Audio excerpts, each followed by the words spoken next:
પાટણ પ્રજાપતિ સમાજ અને યુવા સંગઠન દ્વારા ભવ્ય રક્તદાન કેમ્પ યોજાય। 150થી વધુ રક્તદાતાઓએ માનવતા મહેકાવી। પાટણ પ્રજાપતિ જ્ઞાતિ સમાજ અને પ્રજાપતિ યુવા સંગઠન દ્વારા સામાજિક ઉત્તરદાયિત્વના ભાગરૂપે આજે એક ભવ્ય બ્લડ ડોનેશન કેમ્પનું આયોજન કરવામાં આવ્યું હતું। રોટરી ક્લબ ઓફ પાટણના સહયોગથી શહેરની નરસિંહજી વાડી ખાતે યોજાયેલા કેમ્પમાં સમાજના યુવાનોએ ભારે ઉત્સાહ બતાવ્યો હતો।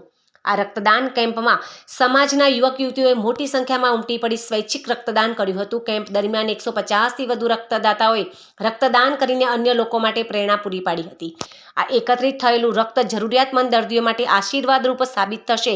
આ પ્રસંગે પ્રજાપતિ સમાજના ઉપપ્રમુખ ચિંતન પ્રજાપતિએ જણાવ્યું હતું કે જ્યારે પણ સમાજમાં કે હોસ્પિટલમાં દર્દીઓને રક્તની જરૂર ઊભી થશે ત્યારે પ્રજાપતિ સમાજ હંમેશા આવા કેમ્પો દ્વારા સેવાઓની સરાવણી વહાવતો રહેશે।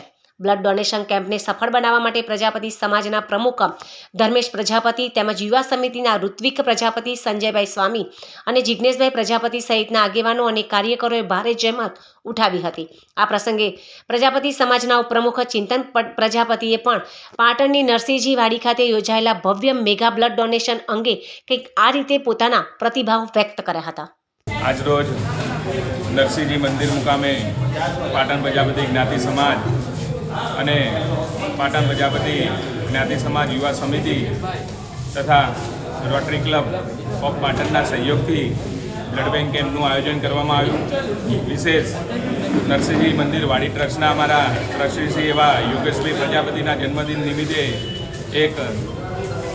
એમને એક આહ્વાન મૂક્યું કે પાટણની અંદર પણ એક બ્લડ કેમ્પનું આયોજન થવું જોઈએ। તો અંદાજિત 150થી પણ વધુ પ્રજાપતિ સમાજ અને અન્ય સમાજના યુવાનો અને બહેનો જોડાયા છે રક્તદાનની અંદર।